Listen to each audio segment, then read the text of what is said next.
Sukkot is the time, like Pesach, like other holiday, all the family gathering together, but not just the family.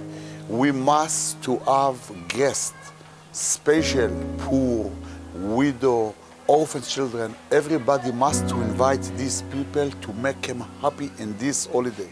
This is a holiday of happiness. Everybody must to be happy. All the Jewish family must to be happy.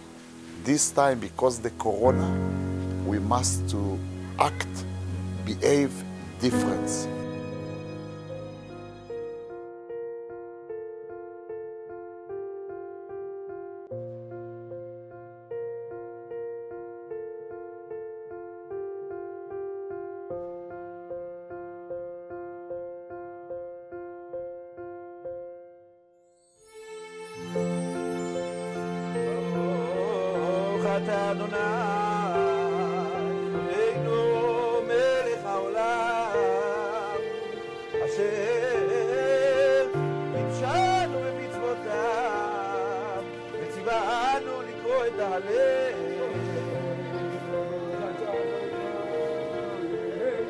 Every day they would have this special ceremony that they didn't have any other time of the year, in which there would be two contingents of priests. One would go down to the Siloam pool, which contained what they called living water, and the priest would come with a golden pitcher and he would draw up this water, and he would bring this in this long procession that took a great deal of time to arrive. They got back to the temple, they got back to the sacrificial altar.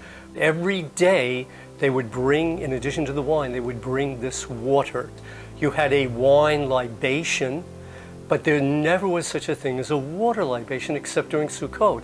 And the priests, while they were saying the Hallel Psalms and waving their lulav and their esrog, they would pour the wine into one vessel and the water into another vessel, which would both drip down the sides of the altar.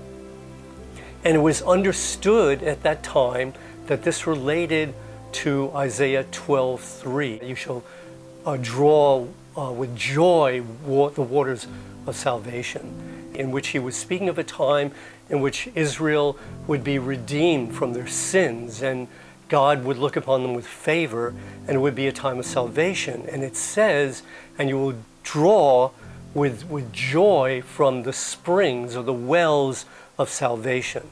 And so this was a portent, this was looking forward to messianic times when all the nations of the world would come to the knowledge of the one living God, the God of Abraham, Isaac, and Jacob.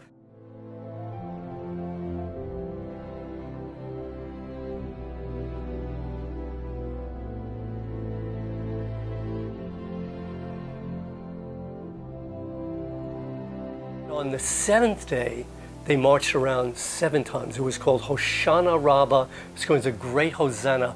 Hosanna means salvation. And so they were crying out to God for the salvation of Israel and for the salvation of the whole world. And suddenly, after the 7th cycle around the altar, just when everything had reached kind of a lull, Yeshua stood up among the masses of the people that were gathered there, and Yeshua, and he says, "If any man thirst, let him come to me."